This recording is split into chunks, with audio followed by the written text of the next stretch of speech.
Princess Zira stood before the tall mirror in her chamber, watching as her handmaidens draped the bonding silks across her shoulders. The fabric was white and silver, traditional colors for a Kelthani bride. It felt heavy on her skin, heavier than it should have been, or maybe that was just the weight of what was coming. Her reflection stared back at her with large eyes that shimmered like purple gems. Her skin had the crystalline quality that all Kelthani possessed, catching the light and breaking it into soft rainbows. She had been told since childhood that she was beautiful. Right now she felt like a decorated sacrifice. "You look perfect, princess," one of her handmaidens said softly. The young woman's voice trembled slightly. Everyone knew what this marriage meant. Everyone knew what Zira was giving up. "Thank you, Lyra," Zira replied. She tried to smile, but her face would not cooperate. Through the window of her chamber, she could see the stars sliding past. The diplomatic vessel Starweaver was moving through space at incredible speed, carrying her toward a future she had not chosen. Somewhere out there, in a neutral station called Nexus Point, Lord Vrax of the Harkon Collective was waiting for her. She had never met him. She had only seen images and heard stories. The Harkon were a warrior race, brutal and efficient. Vrax was their most powerful warlord, a creature who had built his reputation on conquest and cruelty. The thought of being bound to him made her stomach turn, but this was her duty. The war between the Kelthani Empire and the Harkon Collective had lasted 30 years. Millions had died. Entire worlds had been burned. Her father, Emperor Thylon, had negotiated this marriage as the price of peace, one life to save countless others. When he had told her, she had wanted to scream, to refuse, to run. Instead, she had bowed her head and accepted. That was 3 weeks ago. 3 weeks of preparation, of ceremonies, of saying goodbye to everyone and everything she loved. 3 weeks of trying to convince herself that she could do this. "The Emperor wishes to speak with you, Princess," another handmaiden said from the doorway. Zira nodded. She dismissed her attendants and waited. A moment later, her father entered the chamber. He looked older than she remembered, his crystalline features dulled by stress and grief. He was Emperor of the Kelthani, ruler of 100 worlds, but right now he looked like a father who was sending his daughter to her doom. "Zira," he said quietly. "Father." They stood in silence for a moment. Then Thalen crossed the room and took her hands in his. His touch was warm despite the crystalline nature of their skin. "I wish there was another way," he said. "I know. The Harkon will honor the treaty. Vrax has given his word." Zira wanted to laugh at that. Vrax's word was worth less than dust, but she said nothing. Her father needed to believe this would work. He needed to believe he was not simply throwing his daughter away. "You will be brave," Thalen continued. "You have always been brave. Even as a child, you never feared anything." "I was not alone then," Zira said softly. "You were always there. Mother was there. Now I will be alone among enemies." Thalen's grip on her hands tightened. "You carry our hopes with you. Our people will remember your sacrifice. They will honor you for what you have done." Zira pulled her hands free. "I do not want to be honored. I want to be free." The words came out sharper than she intended. Her father flinched as if she had struck him. For a moment she saw the pain in his eyes, raw and deep. Then he drew himself up, becoming the Emperor again rather than the father. "We do not always get what we want," he said. His voice was formal now, distant. "We do what we must. You understand this, Zira. You have always understood duty." "Yes, father. I understand." He left then, and Zira was alone with her thoughts and the stars beyond her window. Across the vast emptiness of space, in a completely different part of the galaxy, the human freight vessel Liberty's Call drifted through the darkness. It was not a beautiful ship. It was old, patched in a dozen places, and made strange groaning sounds when it turned too quickly. But it was home to Captain Jake Morrison and his crew. Jake sat in the command chair on the small bridge, reviewing their supply manifest on a battered datapad. They were 3 days out from the frontier colonies, carrying medical supplies, tools, and about 200 tons of frozen food. It was boring work, but it paid the bills. Most importantly, it kept them away from the wars and politics that consumed the rest of the galaxy. "Coffee?" a voice asked from behind him. Jake looked up to see Amy Preston, the ship's medic, holding out a steaming mug.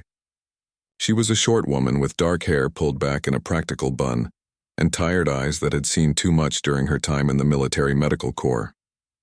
"You are a lifesaver," Jake said, taking the mug gratefully. That is literally my job, Amy replied with a slight smile. She leaned against the console beside his chair. We are making good time. Should reach the colonies ahead of schedule. Ben will be happy. He has been complaining about the engines for the last week. Ben complains about the engines every week. It is his love language, Jake laughed. Ben Carter was their engineer. A big man with gentle hands who treated the Liberty's call like it was made of glass and gold instead of old metal and hope. He had kept the ship running for 5 years through fixes that should not have worked but somehow did. The bridge door opened again and Claire Hughes walked in, rubbing sleep from her eyes. She was their pilot, young and talented with reflexes that Jake had rarely seen matched. She had washed out of the military academy for disciplinary issues, but Jake had never asked for details. Everyone on his crew had a past they did not talk about. Anything interesting happening? Claire asked, dropping into the pilot's seat. Absolutely nothing, Jake said. Just the way I like it. Boring is good, Amy agreed. Boring means nobody is shooting at us. Jake sipped his coffee and nodded. He had seen enough excitement in his years with the Earth Defense Force. He had lost too many friends, seen too many ships explode, made too many impossible choices. When he left the military, he had promised himself that he would find a quiet life. Running freight was about as quiet as it got in this galaxy. We are picking up something on the long-range scanners, Claire said, frowning at her console. Distress beacon? No, multiple distress beacons. Jake set down his coffee and leaned forward. Where? Nexus Point Station. That neutral diplomatic hub about 6 hours from our current position. What kind of distress? Amy asked, her voice suddenly sharp and professional. Claire tapped at her controls, pulling up more information. Looks like an attack. Multiple signals, different species. Some of them are already going offline. Jake felt something cold settle in his stomach. Nexus Point was supposed to be neutral territory, protected by about a dozen different treaties. If someone was attacking it, that meant those treaties were worthless. It meant someone was making a big move. Not our problem, he said after a moment. Set course around it. We keep to our schedule. Claire nodded and adjusted their trajectory. Amy picked up her coffee mug but did not drink from it. They all knew what distress signals meant. They all knew that somewhere on that station people were dying. The bridge fell silent except for the soft beeping of the instruments and the ever-present hum of the engines. Jake tried to go back to his manifest, but the numbers refused to make sense. His mind kept drifting to that station, to those signals, to the people calling for help that would not come. He had walked away from the hero business years ago. He had earned that right with blood and loss. He did not owe the galaxy anything more. But the distress signals kept coming, and Jake found himself wondering if a man could ever really leave his past behind. The Starweaver docked at Nexus Point Station 2 hours after Jake's ship changed course. Zira felt the soft thump of the connection through the deck plating and knew her time had run out. The moment she had been dreading for 3 weeks had finally arrived. Her handmaidens helped her from her chamber and led her through the corridors toward the docking bay. Other members of the Kelthani delegation walked with her, forming a protective circle around their princess. There were guards in ceremonial armor, advisors in formal robes, and her father's personal representative, an old diplomat named Kess, who had served 3 emperors. Remember, Kess said quietly as they walked, show no fear, show no weakness. You represent all of the Kelthani people today. Zira wanted to tell him that she represented only herself, one frightened woman being sold like property, but she kept her mouth shut and her head high. The station beyond the airlock was massive. Nexus Point had been built as neutral ground centuries ago, back when the various species of the galaxy first began meeting each other. It was a maze of corridors and chambers, each section designed to accommodate different atmospheres and gravities. Today it was filled with representatives from dozens of worlds, all gathered to witness this historic wedding. Zira walked through crowds of aliens she had only seen in books. There were the insectoid Trell with their clicking mandibles, the floating void singers who communicated through color and light, the massive crag who had to duck through doorways meant for smaller species. All of them watched as she passed, and she felt their eyes like physical weight. The ceremony hall was enormous, with a ceiling that showed the stars beyond. Rows of seats curved around a central platform where the wedding would take place. Thousands of beings filled those seats, and their combined noise was like the roar of an ocean. But Zira barely noticed any of it. Her attention was fixed on the figure waiting on the platform. Lord Vrax was even larger than she had imagined. The Harkon were built for war, with thick armored skin and muscles that moved like coiled cables under their rough hides. Vrax was bigger than most of his kind, standing nearly 8 feet tall with scars covering his arms and face. His eyes were small and dark, filled with an intelligence that made Zira's skin crawl. He smiled when he saw her. It was not a kind smile. Zira climbed the steps to the platform on legs that wanted to collapse. Her handmaiden stayed below, leaving her to face Vrax alone. The crowd fell silent as she reached the top. "Princess Zira," Vrax said. His voice was deep and rough like grinding stone. "You are even more beautiful than I was told." "Lord Vrax," Zira replied. She kept her voice steady through sheer force of will. The ceremony master, a neutral party from the Confederacy, began speaking the traditional words of binding. Zira heard none of it. She was too focused on Vrax, on the way he looked at her like she was a prize he had won. His hand reached out and took hers, and his grip was crushing. "This will be good," Vrax whispered, too quiet for anyone else to hear. "You will serve your purpose well." Before Zira could respond, everything went wrong. The doors at the back of the hall exploded inward. Harkon soldiers poured through, weapons raised and firing into the crowd. The screams started immediately, high and terrible. Bodies fell as energy bolts cut through the peaceful gathering. Zira's guards reacted instantly, rushing toward the platform to protect their princess. But more Harkon warriors emerged from side passages, cutting them off. The ceremonial armor her guards wore was beautiful but thin. It did nothing against military-grade weapons. She watched in horror as her protectors died. Kess went down first, a bolt through his chest. Her guards fought bravely, but they were outnumbered and outgunned. Within seconds, the platform was surrounded by Harkon soldiers. Vrax had not moved. He still held Zira's hand in his crushing grip, and he was still smiling. "You did this," Zira said. Her voice was hollow with shock. "This was planned." "Of course," Vrax replied. He yanked her closer, and she felt something cold snap around her wrist. A neural inhibitor. The moment it locked into place, pain exploded through her mind. Her psychic abilities, which had been a constant presence her entire life, were suddenly cut off. It felt like part of her soul had been ripped away. She screamed. "Take her to the detention level," Vrax ordered, "and kill anyone who tries to follow." Harkon soldiers grabbed Zira and dragged her from the platform. She fought them, but without her abilities she was just a small woman against trained warriors. They hauled her through corridors filled with smoke and blood, past bodies of beings who had come in peace and died in violence.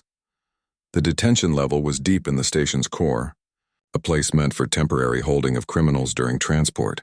The cells were small and cruel, designed to hold any species through universal discomfort. Energy bars that burned at the touch, air that was too cold or too hot, lights that never dimmed. They threw Zira into one of the cells and locked the energy bars in place. The neural inhibitor on her wrist pulsed with regular pain, keeping her abilities suppressed and her mind foggy. She collapsed onto the hard floor and curled into a ball, trying to breathe through the agony. Around her, she could hear the sounds of the massacre continuing. Weapons fire, screams, the heavy footsteps of Harkon soldiers hunting through the station. Vrax's voice on the intercom, declaring that Nexus Point was now Harkon territory and that any resistance would be met with death. It had all been a lie. The peace treaty, the marriage, all of it was just a way to get the Kelthani to lower their guard. Now Vrax had a princess in chains and a station full of hostages. He would use her, she realized. Use her psychic abilities somehow to hurt her people. That was why he wanted her alive. Zira tried to reach out with her mind, tried to send a warning to her father, but the inhibitor sent fresh waves of pain through her skull. She cried out and stopped trying. The pain was too much. Everything was too much. For the first time since she was a child, Princess Zira of the Kelthani Empire wept. She wept for her dead guards and advisors. She wept for the peace that would never come. She wept for herself, trapped in a cage with no hope of rescue. Her people would assume she was dead. They would mourn her, and then they would go back to war with the Harkon, fighting harder than ever because of this betrayal. More would die, worlds would burn, and she would be here, locked in this cell, used as a weapon against everyone she loved. The energy bars hummed with dangerous power. If she tried to touch them, they would burn her crystalline skin. If she tried to use her abilities, The inhibitor would drive spikes of agony through her brain. She was trapped completely, and there was nothing she could do about it. Hours passed. Or maybe days. Time became meaningless in the constant light and pain. Zira lay on the floor of her cell, staring at nothing, her tears dried but the despair still fresh. She heard footsteps approaching at one point and thought they were coming for her. But the Harkon soldiers passed by her cell without stopping. They were dragging more prisoners, beings from other species who had been at the ceremony. She heard them thrown into nearby cells, heard their cries of pain and fear. One of the prisoners, some species Zira did not recognize, called out in a language she did not understand. The guards responded with laughter and the sound of a weapon discharging. The prisoner's voice cut off abruptly. Zira closed her eyes and tried to disappear into herself. But the inhibitor would not let her find peace even there. It kept her aware, kept her suffering, kept her present for every terrible moment. This was how she would die, she thought. Not quickly in battle like her guards. Not peacefully in her sleep surrounded by loved ones. She would die slowly, used and broken, in a cell far from home. Her father would never know what happened to her. Her people would never recover her body for the proper rites. She had failed in her duty. She had not saved anyone. She had only provided Varax with another tool for destruction. The thought broke something inside her, and she began to cry again. She had tried to be strong, tried to be the princess her people needed, but she had nothing left. She was hollow and lost and alone. Far above, on the upper levels of the station, the Liberty's call was making its approach. Jake Morrison sat in his command chair, hands gripping the armrests, knowing he was making a terrible mistake but unable to stop himself. Amy had picked up psychic emanations on their sensors, a cry for help that transcended language. Claire had identified Kelthani distress patterns mixed with the general chaos. Someone down there needed help. Someone was calling out in desperation and pain. Jake had promised himself he was done being a hero. He had walked away from that life. But some promises were easier to make than to keep. The Liberty's call drifted through the debris field that surrounded Nexus Point Station. Broken pieces of ships floated past the viewports like metal corpses. Some still had bodies inside, frozen and tumbling through the vacuum. Claire's hands were steady on the controls, but Jake could see the tension in her shoulders. 6 Harkon warships in orbit, she reported quietly. They are patrolling but not actively scanning. I think they believe everyone is either dead or running. Can we make it to the maintenance docks without being spotted? Jake asked. Ben's voice came through the intercom from the engine room. If Claire flies like she did during that smuggler run last year, maybe. But our shields are barely holding together as it is. One good hit and we are done. No pressure then, Claire muttered. She adjusted their trajectory, sliding the Liberty's call between 2 larger pieces of wreckage. The ship groaned in protest but held together. Amy stood behind Jake's chair, her medical scanner in hand. She had been monitoring those psychic emanations for the last hour, and her face was pale.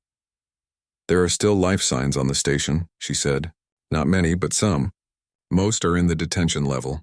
I am picking up Harkon patterns too, probably guards. So we sneak in, find the survivors, and sneak back out, Jake said. Simple, nobody responded. They all knew it was anything but simple. They were a freight crew, not soldiers. Their weapons were old. Their equipment was older. They had no armor, no backup, and no real plan beyond hoping for the best. Jake had made plenty of stupid decisions in his life. This was definitely ranking near the top. Why are we doing this? Ben asked through the intercom. His voice was not accusing, just genuinely curious. We do not know these people. This is not our fight. Because nobody else is coming, Jake replied. Those distress signals have been broadcasting for hours. No military response. No rescue ships. Everyone is either too far away or too smart to get involved. If we leave, those people die. If we do not leave, we might die too. Yeah, I know. The bridge fell silent for a moment. Then Claire spoke up, her voice soft but firm. I am in. Those ships out there have families. People waiting for them. If there is even a small chance we can save some of them, we have to try. Medical oath says I help people who need help, Amy added. Does not say anything about only helping them if it is safe. Through the intercom, Ben sighed. You are all crazy. Fine, I will keep the engines running. But if we die, I am going to be very annoyed about it.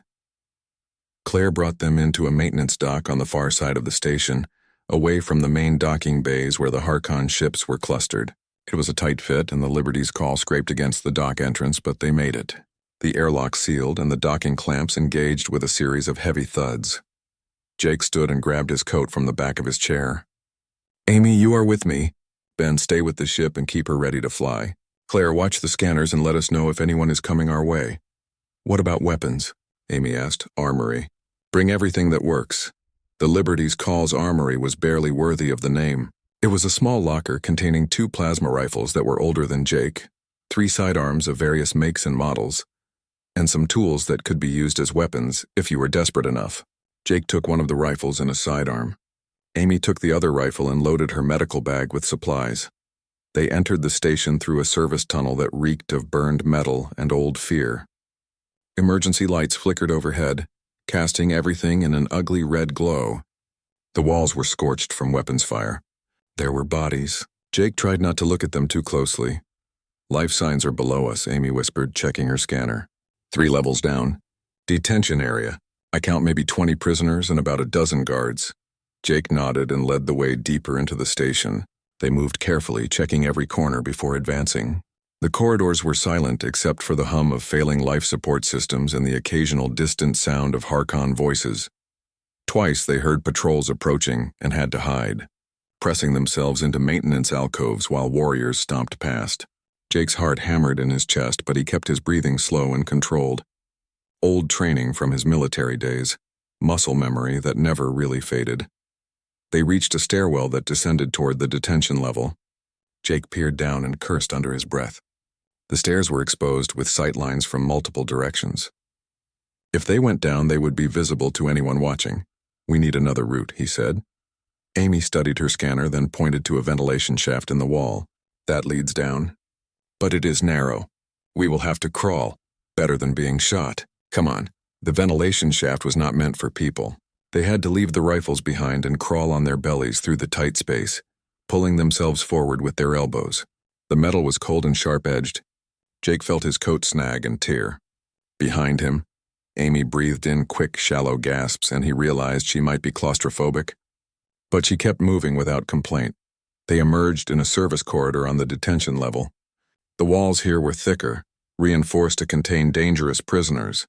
Jake recovered his balance and helped Amy out of the shaft. They both looked like they had been dragged through garbage, but they were alive.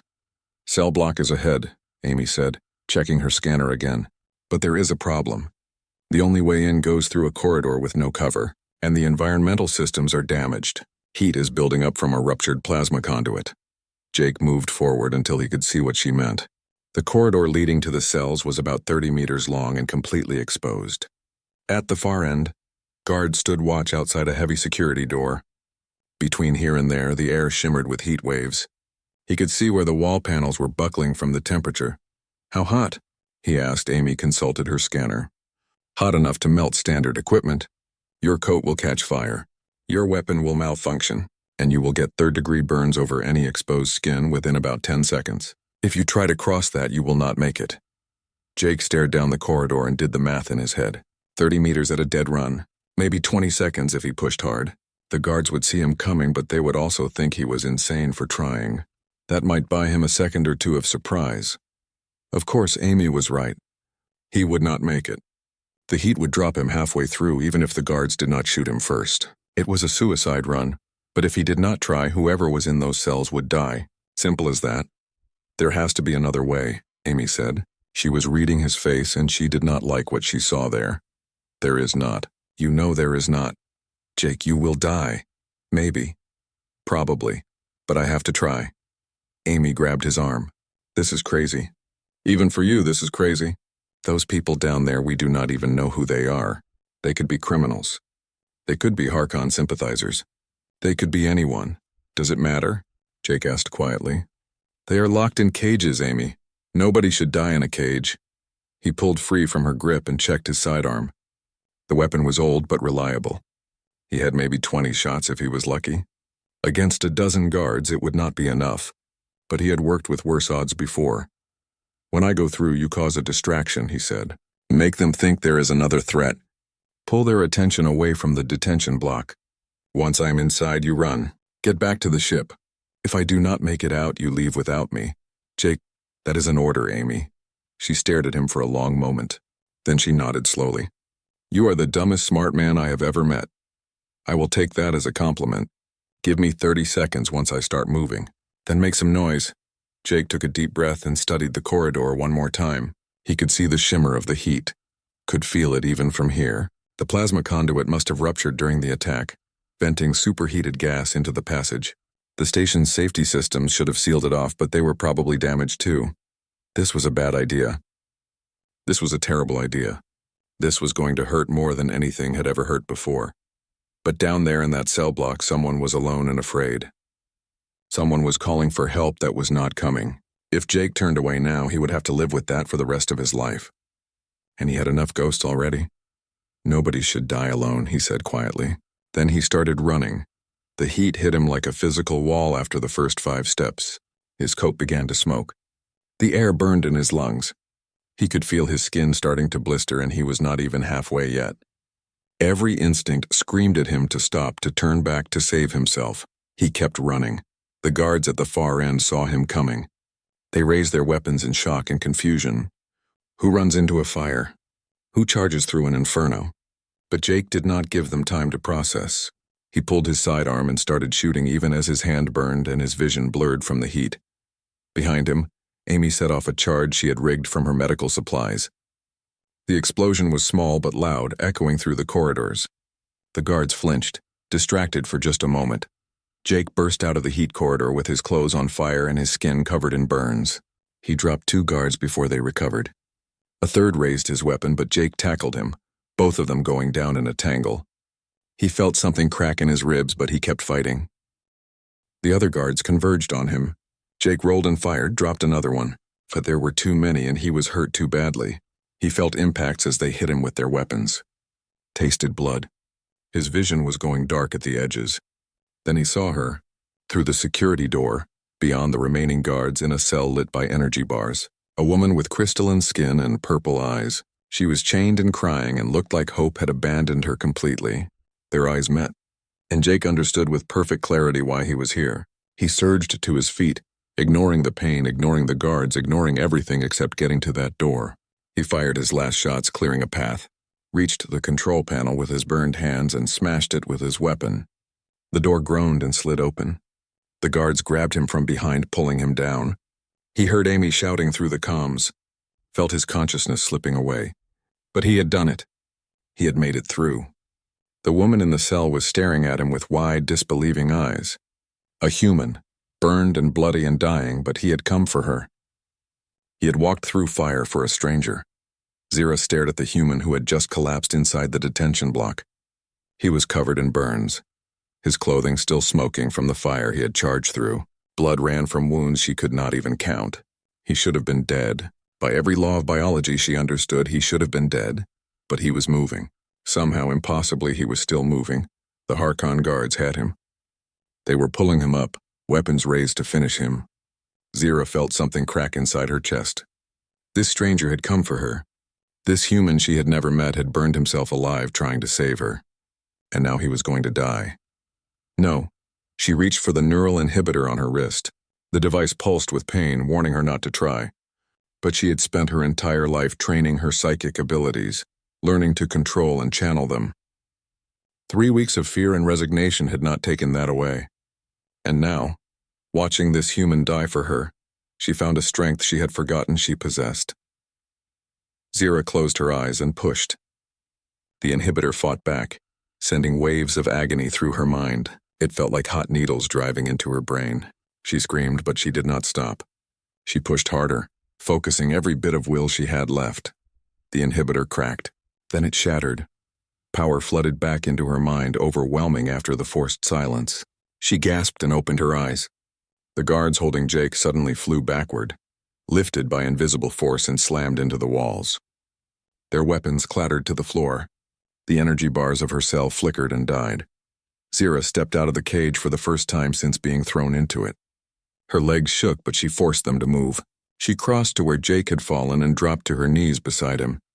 He looked up at her with eyes that were hazy with pain, but still focused, still aware. His lips moved, trying to form words. Why? Zira asked. She touched his mind gently, carefully, afraid of what she might find there, but what she felt made her breath catch. Determination, courage, and underneath it all, a simple belief that no one should suffer alone.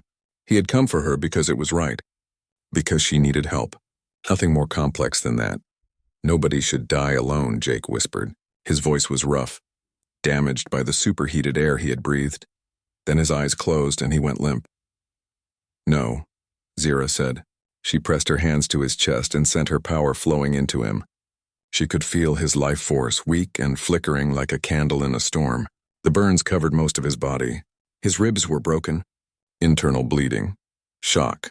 He was dying, but she was Kelthani, and her people had been healing with their minds for thousands of years.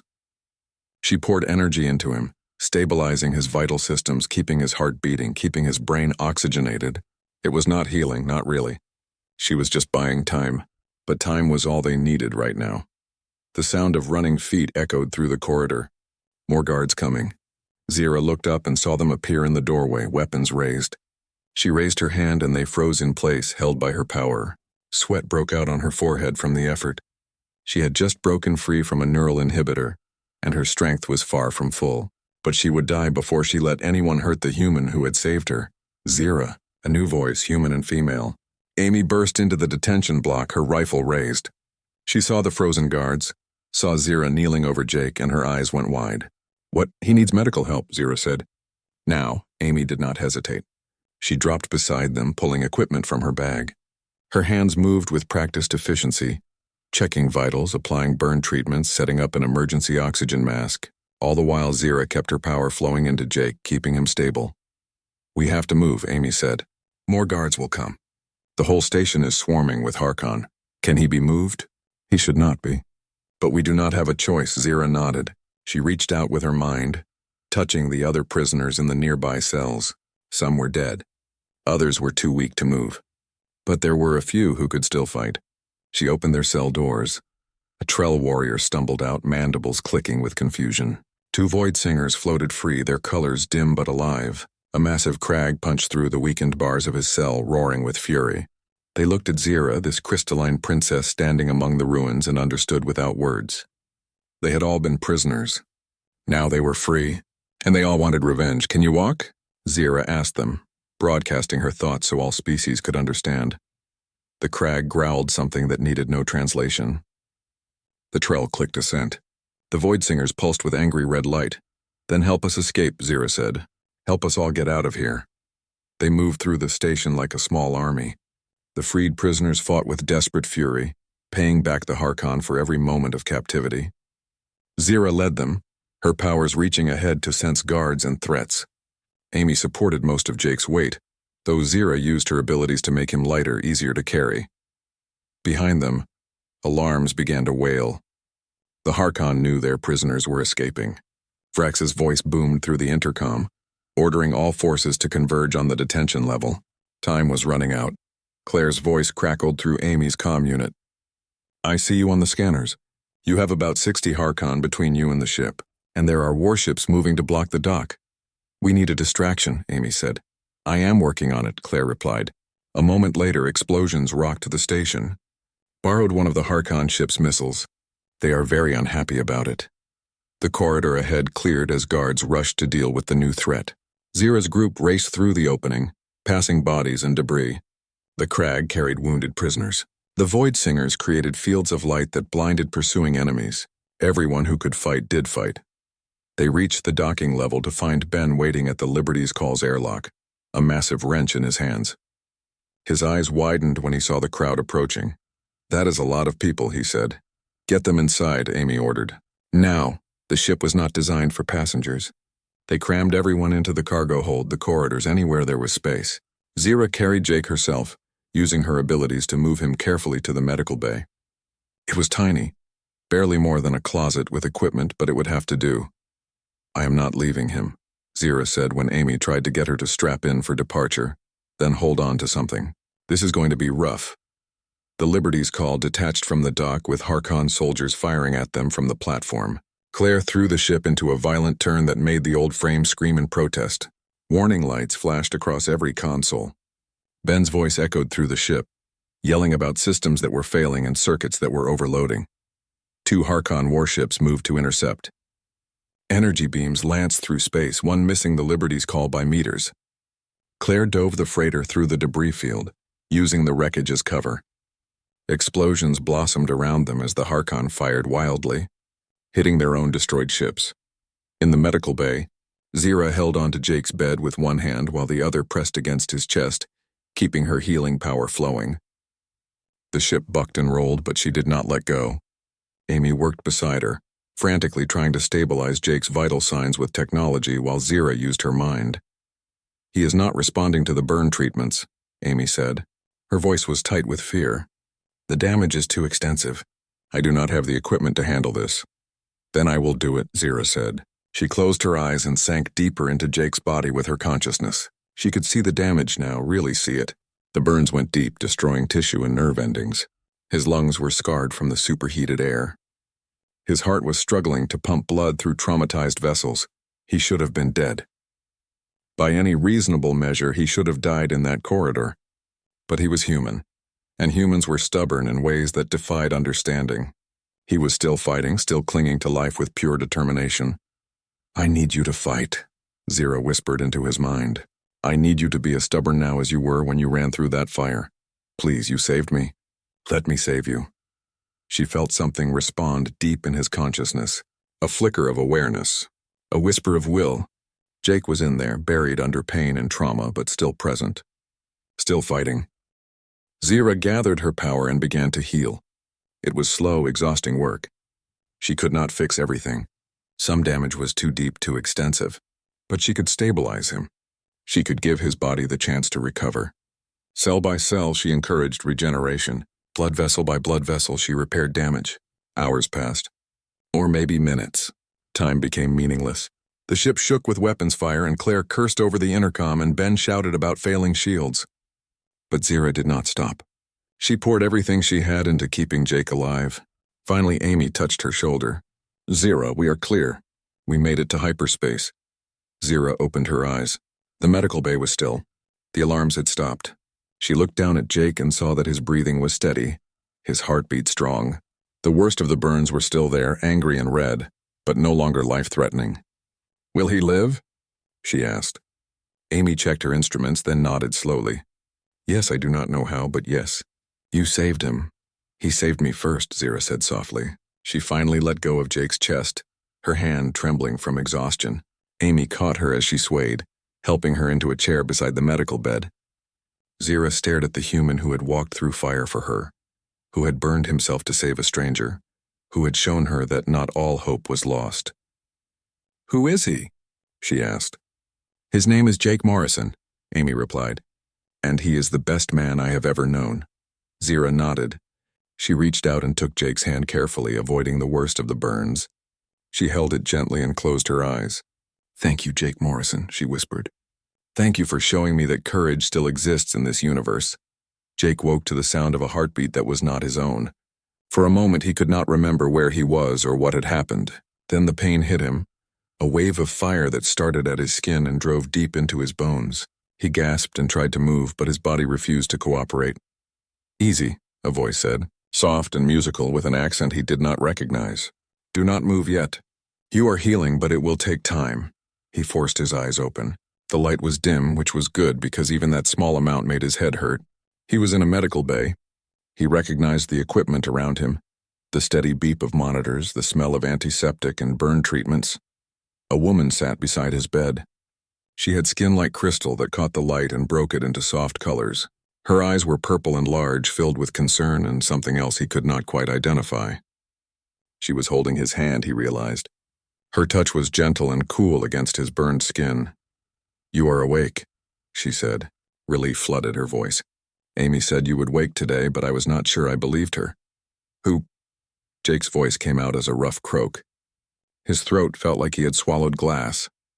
The woman reached for a cup of water and held it to his lips. He drank carefully, grateful for the coolness. When he had finished, she set the cup down and looked at him with those strange, beautiful eyes. "My name is Zira," she said. "You saved me. Do you remember?" Pieces came back slowly. The station. The fire corridor. The woman in the cage. He had thought he was going to die. He probably should have died. You were in the cell, he whispered. Yes. And you walked through fire to free me. Zira's hand tightened on his. You should not be alive, Jake Morrison. By every law of medicine and biology, you should have died in that corridor. But you are human, and humans do not die when they should. Jake tried to smile, but his face hurt too much. How long? 5 days. You have been unconscious for 5 days while your body healed. Amy has been working day and night to keep you stable. And I have been helping with my abilities. Your abilities? I am Kelthani. We have psychic powers. I used mine to help your body heal faster. It is not perfect. You will have scars, but you will live. Jake processed that slowly. 5 days. He looked down at himself and saw the bandages covering most of his body. Even with alien healing magic, he looked like he had been through a fire. Because he had. The others? He asked. My crew? They are fine. Ben is always with the engines, complaining about things that need fixing. Claire is flying the ship. Amy checks on you every hour. They care about you very much. The prisoners, the people we rescued, safe. We took them to a neutral station 2 days ago. They are with their families now. Everyone survived because of you. Jake closed his eyes. 5 days he had been unconscious. 5 days his crew had been taking care of him and Zira. 5 days they had been running from the Harkon and whatever else was chasing them. He should probably be worried about that, but he was too tired. Why did you do it? Zira asked quietly. When Jake opened his eyes again, he saw her watching him with that same intensity. You did not know me. You had never seen me before. You owed me nothing. Why did you risk your life? Jake thought about that question. He could tell her about his time in the military, about the friends he had lost, about the guilt he carried. He could explain that he had been running from responsibility for years, and seeing those distress signals had made him remember who he used to be. He could tell her it was instinct or training or stupidity. Instead, he told her the truth. Because nobody should die alone in a cage. Because it was the right thing to do. That is all. Zira stared at him for a long moment. Then tears began to fall from her purple eyes, running down her crystalline face. You are not what I expected humans to be. Everything I was told about your species said you were aggressive, territorial, dangerous. Nobody mentioned that you were also kind. Most humans are, Jake said. We just do not always show it to strangers. You showed it to me. You burned yourself alive for me. Yeah, probably should not do that again. Hurt like hell. Zira laughed through her tears. It was a beautiful sound, full of surprise and relief and something like joy. You nearly died and you make jokes. You are impossible. Amy says the same thing. Over the next few days, Jake grew stronger. The bandages came off gradually, revealing angry red scars that covered his hands and arms and parts of his face. He would never look the same, but he could move, could walk, could function. That was enough. Zira stayed by his side through all of it. She helped Amy change bandages and monitor his recovery. She used her psychic abilities to ease his pain when the medication was not enough. And they talked. Jake learned about the Kelthani Empire, about her father the Emperor, about the arranged marriage that had been a trap. He learned about Kelthani culture and history, about their psychic traditions, about what it meant to be a princess among her people. Zira learned about Earth and the frontier colonies, about human history and wars and the long, slow climb from a single planet to the stars. She learned about Jake's time in the military, about the squadron he had lost, about why he had left to become a freighter captain. She learned that humans were complicated, often contradictory, and fiercely protective of those they cared about. And slowly, carefully, they learned about each other. One evening, Jake found Zira standing by the viewport in the cargo hold, staring out at the stars. The other rescued prisoners had been dropped off days ago, so it was just the two of them and his crew now. Soon they would need to make a decision about where to go next. You should return to your people, Jake said, coming to stand beside her. His movements were still stiff but getting better every day. They probably think you are dead. Your father must be worried. I know, Zira said softly. I have been thinking about that. About what I will tell them. About the war that will continue now that the peace treaty has failed. She turned to look at him. And I have been thinking about you. Me? You showed me something I did not think existed anymore. Hope, courage, the idea that someone might sacrifice themselves for a stranger simply because it is right. My people need to know that. They need to know that not all species are like the Harkon, that there are others in this galaxy worth fighting for. Jake met her gaze. What are you saying? I am saying that I need to go back to my people and help them understand what I have learned. I need to tell them about humans, about the man who walked through fire to save me, about the crew who risked their lives for strangers. My father was wrong to trust Vrax, but maybe he was not wrong to seek peace. Maybe there are other allies out there, better allies. You want an alliance with Earth? I want my people to know that kindness still exists. That is a start. They stood in silence for a moment, watching the stars stream past. Then Jake reached out and took Zira's hand. Her crystalline skin was cool and smooth against his scarred fingers. When will you leave? He asked. Soon. A Kelthani patrol ship will meet us in 2 days. They have been looking for me. When they find out I am alive, there will be much celebration and many questions. What will you tell them about us? About what happened? Zira squeezed his hand gently. The truth, that I was alone and afraid, and a human named Jake Morrison saved me. That he did not do it for reward or glory. He did it because it was right. And that I will never forget him for as long as I live. Jake felt something tighten in his chest. I will never forget you either. Good, Zira said. She turned to face him fully, her purple eyes reflecting the starlight. Because I am coming back, Jake Morrison. Once I help my people understand, once I do what I must for my empire, I am coming back. If you will have me. Have you? I have seen into your mind. I know your heart. You are a good man who has been hurt and tired and running from his past. But you are also brave and kind and stubborn in the best possible way. I want to know you better. I want to understand humans better. She paused, searching for words. I want to see what could grow between us if given the chance. Jake stared at her, this alien princess who should have been completely outside his world. He thought about the fire he had walked through, the pain he had endured, the choice he had made to save her. He thought about the last 5 days, watching her care for him, learning her story, seeing the strength beneath her gentle manner. I would like that, he said quietly. I would like that very much. Zira smiled, and it was like the sun coming out after a storm. Then it is decided. I will do my duty. I will help my people. But when I can, I will find you again. And we will see what happens when a human and a Kelthani decide to write their own story. 2 days later, the Kelthani patrol ship arrived. It was a massive vessel, elegant and deadly, with weapons that could crack planets. Next to it, the Liberty's call looked like a toy. But when the Kelthani delegation came aboard, they treated Jake and his crew with the highest respect. Zira stood between the two groups, a bridge between worlds. She wore new clothing that her people had brought, formal robes that marked her status as royalty, but she carried herself differently than she had in the memories Jake had seen in her mind. She was stronger now, more certain. These humans saved my life, she told her people. They risked everything for a stranger. They owe us nothing, yet they gave us everything. We will remember this debt, and we will honor it. The Kelthani bowed to Jake and his crew. It was a deep bow, the kind reserved for warriors and heroes. Jake felt uncomfortable with the attention, but he accepted it with grace. When it was time for Zira to leave, she came to Jake one last time. They stood in the airlock, the last private moment they would have. This is not goodbye, she said firmly. I refuse to say goodbye to you. Then what is it? Jake asked. It is see you later. It is until next time. It is a promise that I will come back. She leaned forward and pressed her forehead to his, a gesture that Jake understood was important in her culture. He felt her mind touch his one more time, a gentle brush of consciousness that carried warmth and gratitude and something that might have been affection. Thank you, Jake Morrison, she whispered, for walking through fire for me, for showing me that hope still exists, for being exactly who you are. Thank you for giving me a reason to be that person again, Jake replied. Zira pulled back and smiled. Then she turned and walked through the airlock to her people. Jake watched her go, surrounded by guards and advisors, a princess returning to her empire. She looked back once and their eyes met across the distance. Then she was gone.